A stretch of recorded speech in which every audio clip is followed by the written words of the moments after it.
udah kita sholat id. Buat konten Mamah Rima katanya. Aduh. Ya sahabat dari channel, assalamualaikum warahmatullahi wabarakatuh. Kita lagi OTW menuju lapang untuk melaksanakan sholat id berjamaah. Mudah-mudahan sholat kita pagi ini diterima oleh Allah Subhanahu Wa Taala. Amin ya rabbal alamin. Ya sahabat dari channel, kita sudah sampai ke lokasi sholat id berjamaah kebetulan di lapang SMPN 8 Cimahi, Bandung ya. Di Cimahi. Jadi ini memang tadi lagi mudik dulu. Kita beserta keluarga, ada Wais, ada Uni juga ini. Ada Wais, ada Teh Uni, ada Teh Salma juga nih. Susah. Susah deh. Itu banyak jemaah yang sudah hadir untuk melaksanakan sholat id berjamaah di lapang SMPN 8 Cimahi ini. Memang tadi pengen banget sholat id di sini karena memang selalu berkesan dan sangat mengesankan sholat id di sini sahabat dari channel. Ya kita akan cari posisi yang agak di depan untuk sholat berjamaahnya. Sana aja. Ada sab-sab yang diisi oleh para jamaah pria, ada juga ini jamaah wanitanya di sini. Ini di SMPN 8 Cimahi. Selalu dijadikan tempat untuk sholat id berjamaah. Ya sahabat Terima Channel, kita lagi sedang ada sambutan dulu sebelum sholat id. Sambutan dari Wali Kota Cimahi nih, yang dibacakan oleh Bapak Panitia. Dalam keadaan aman, sehat walafiat. Salawat serta salam semoga tetap tercurah kepada junjungan kita Nabi besar Nabi Muhammad Sallallahu Alaihi Wasallam, kepada keluarganya, para sahabatnya serta pengikutnya muslimin. Ya sahabat Terima Channel, kita akan mulai melaksanakan sholat Idul Fitri berjamaah yang akan dipimpin oleh imam dari panitia ya. Kebetulan khutbahnya akan disampaikan oleh Bapak Ustadz Jelani. Subhanallah, pokoknya Pak Ustadz Jelani mengharukan kalau udah khutbah. Nanti kita dengarkan sahabat Terima Channel ya. Sholat Id berjamaah, sholat Idul Fitri. Kita akan menginjak acara berikutnya itu khutbah yang akan disampaikan oleh Bapak Ustadz Jailani. Kita simak sahabat khutbahnya, karena khutbahnya mudah-mudahan bisa menjadi cas bagi hati kita, kalbu kita untuk back to Allah, untuk kembali kepada Allah. Insya Allah Ustadz Jailani subhanallah kalau udah khutbah bikin kita terharu dan menangis. Mudah-mudahan menangis kita ini nanti adalah menangis karena takut kepada Allah, karena rindu kepada Allah. Amin ya Allah rabbal alamin. Lama semuanya. Allahu akbar walillahilhamd. Nahmadukallahu hamdan dawama wa nusalli wa nusallimu ala rasulih. Asyhadu an la ilaha illallah wa asyhadu anna Muhammadan abduhu wa rasuluh. Allahumma shalli wa sallim ala sayyidina Muhammad wa ala alihi wa sahbihi ajma'in. Amma ba'du, fa ya ibadallah ittaqullah ittaqullah haqqa tuqatih wa la tamutunna illa wa antum muslimun. Faqala ta'ala fi kitabihil karim, a'udzu billahi minasy syaithanir rajim. Bismillahirrahmanirrahim. La tudrikuhul absar wa yaqul absar wa huwa latiful khabir. Allahumma anfa'na bima lam tanama alimna ma yanfa'una wajibna ilman. Shadaqallahul azim wa sadaqa rasulun nabiyul karim wa nahnu ala zalika minasy syahidin wasyakirin walhamdulillahi rabbil alamin. Amin ya Allah. Puji dan syukur kita panjatkan kehadiran Allah Subhanahu wa taala, di mana pada pagi hari ini, pagi yang sangat cerah ini, kita bisa duduk bersimpuh, bisa ruku, bisa sujud, menghambakan diri kehadirat Allah Subhanahu wa taala dengan bertakbir, bertahlil, bertahmid dalam rangka melaksanakan. Ya, Ustadz Dewan ini adalah sesepuh di daerah Kampung Khapit, Kali Gajah, Cimahi. Beliau sangat dihormati dan dimuliakan karena memang ilmu yang mumpuni, ilmu keagamaan yang mumpuni, dan memimpin pondok pesantren Al-Kiram kalau nggak salah ya. Seorang pimpinan pondok pesantren di daerah Khapit ini. Yang terus menerus, yang sadar atau tidak sadar bahwa Allah sudah luar biasa kepada kita, sehingga layak dan pantas kita untuk memujinya. Bahkan sebuah keharusan kita taat dan patuh kepada Allah Subhanahu wa taala. Salawat dan salam semoga terlimpah tercurah kepada junjungan kita Nabi besar Muhammad sallallahu alaihi wasallam. Diridhoi oleh Allah Subhanahu wa taala.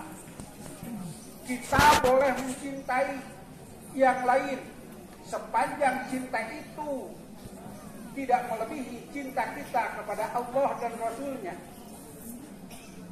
Sebab esensi dasar daripada keimanan seseorang adalah kalau dia sudah menjadikan Allah dan Rasul-Nya di atas segala-galanya. Maka apa yang kita dapatkan, apa yang kita perbuat, itu semua sepanjang itu diridhoi, sepanjang itu dicintai oleh Allah Subhanahu wa taala, maka dibolehkan di dalam Islam. Justru yang tidak boleh itu kalau kita sampai melanggar aturan-aturan atau norma-norma agama. Allahu Akbar, Allahu Akbar, Allahu Akbar, walillahil hamd.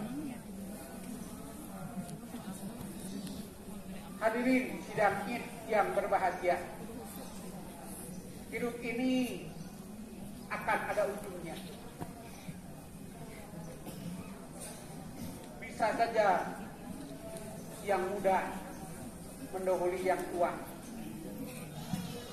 yang sakit mendahului, yang sehat mendahului yang sakit. Semua akan kembali.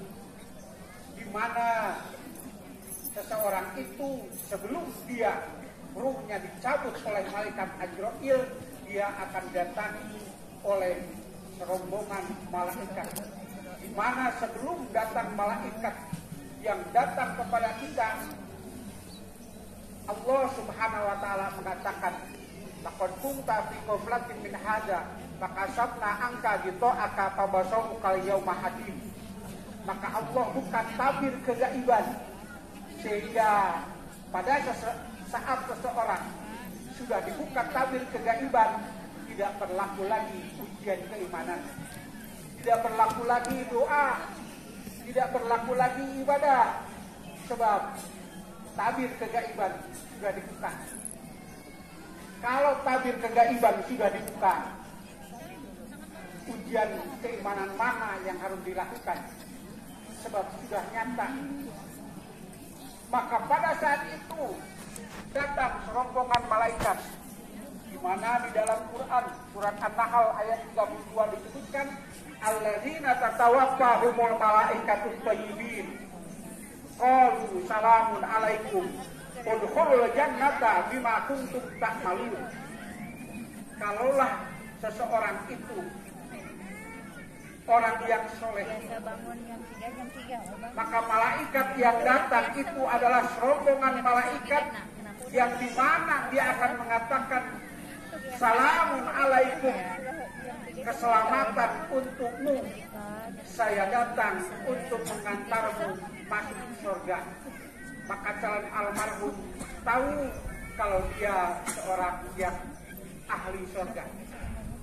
Jadi sebelum kita mati, sebelum kita di akhirat sudah tahu seseorang itu akan masuk surga atau sebaliknya, tergantung malaikat yang datang.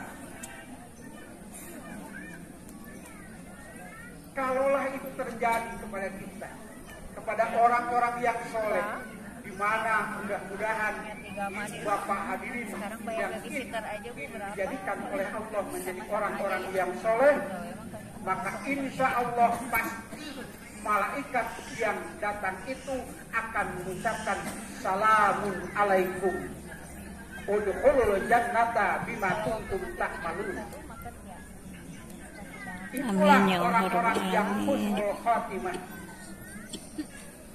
Sebab kita tidak bisa membayangkan bagaimana orang-orang yang su'ul khatimah, orang-orang yang ingkar kepada Allah, yang tidak peduli kepada Allah Subhanahu wa taala, orang-orang yang menjadikan su'ul khatimah, maka pada saat dia sakaratul maut, dia akan datangi oleh malaikat khusus, di mana malaikat itu tidak pernah mengucapkan salam, tapi apa yang dilakukannya, wadribuhunna wujuhahum wa adbaruhum, sebagian malaikat memukul wajahnya, sebagian malaikat memukul punggungnya, sehingga kata Nabi tidak akan ada seseorang yang kuat menahan rasa sakit. Itulah timbul daripada siksa sakaratul maut. Nauzubillah min dzalik ya Allah. Kita bisa lihat Quran surat An-Anfal ayat 50, surat Al-An'am ayat 93.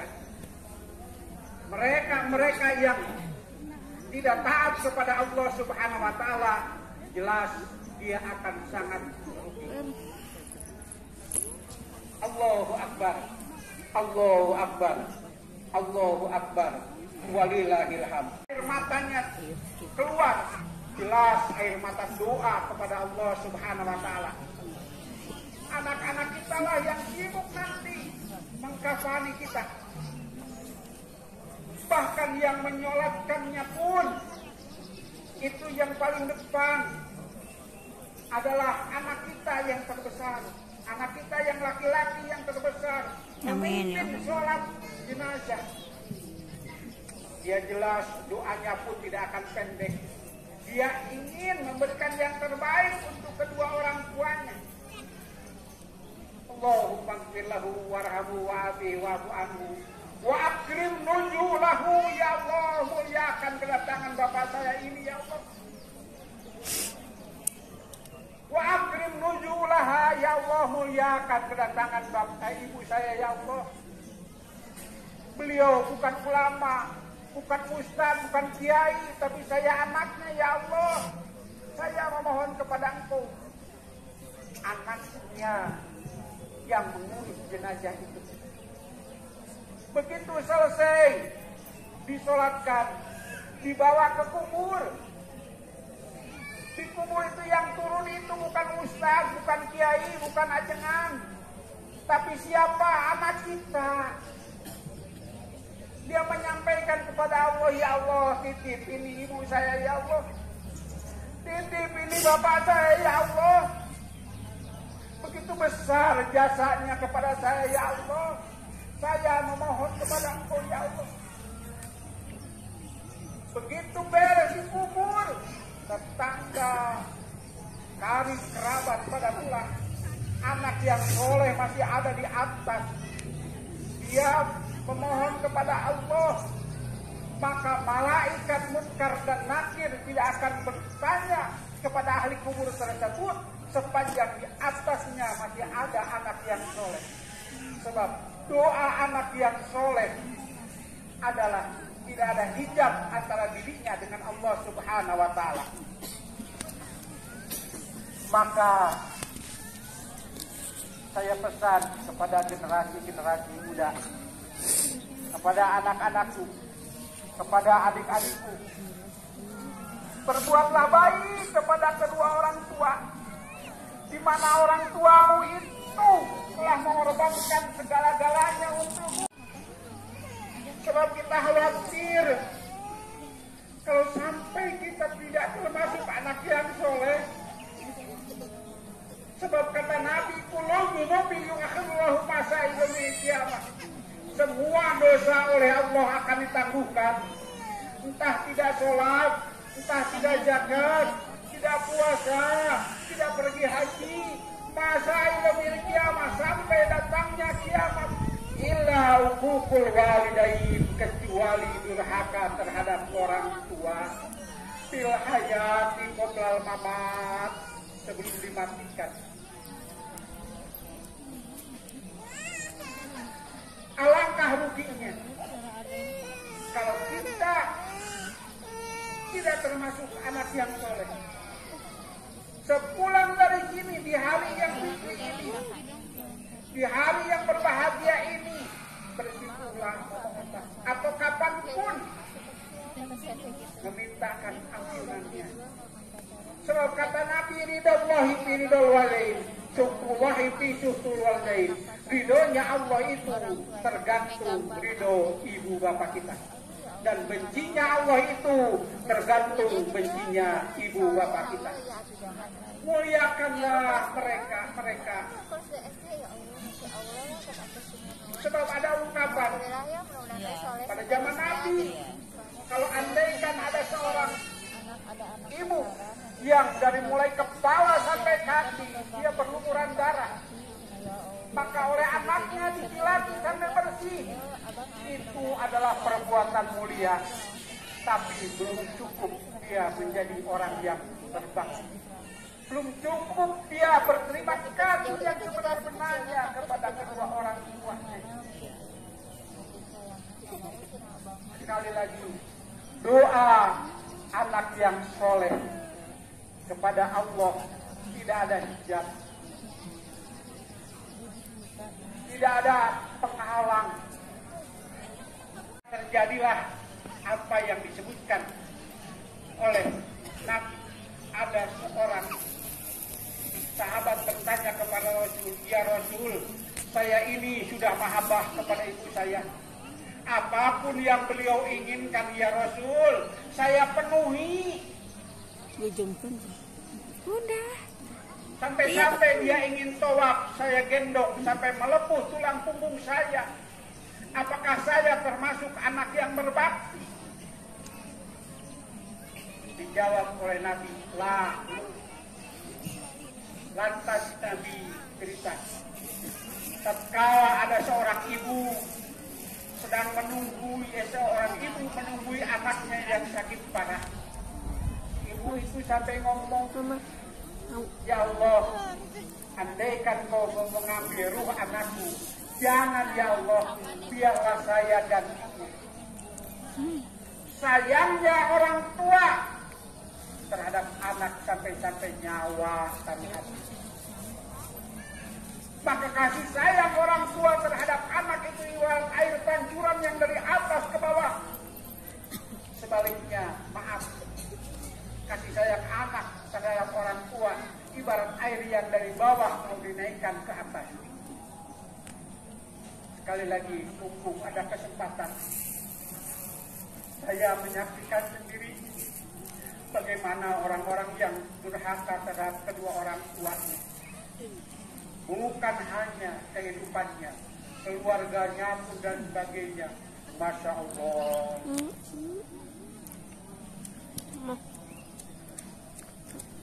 Betullah orang tua kita itu ibarat mengurus anak kita. Dijadikan mungkin maaf sebagai babu, bapak sebagai bujang.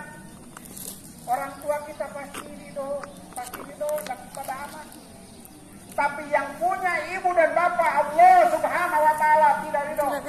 Itu kita harus hati-hati. Itu kita yang harus antisipasi. Maka di hari yang fitri ini, sekali lagi hadirin sidang yang berbahagia, kita sama-sama yang ada berbuatlah yang terbaik untuk kedua orang tuanya. Yang sudah tiada, memohonlah ampunan untuk kedua orang tua kita. Berharap orang tua kita dijadikan orang tua yang husnul khotimah, yang akhir kehidupannya penuh dengan kebahagiaan. Yang dimana doa sekali lagi anak yang soleh terhadap Allah tidak ada hijab. Barakallahu li wa lakum bil azim wa nafani wa iyyakum ajil hakim wa taqabbal minni wa minkum tilawatahu innahu huwal ghafurur rahim. Allahumma shalli ala sayyidina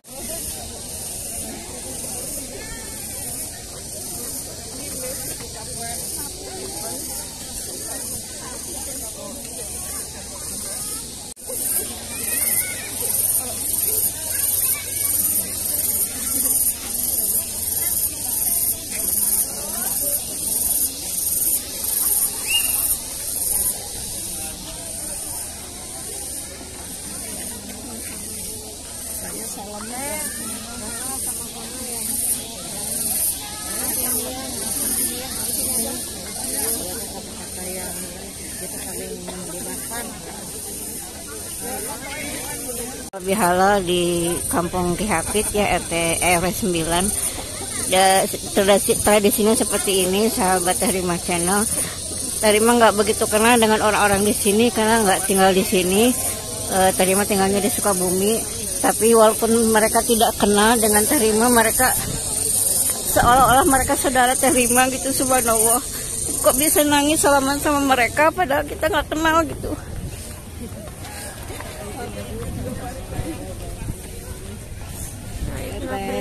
Ibu, punten ya. Mohon maaf lahir batin, Teteh. Ustaz, terima kasih Pak.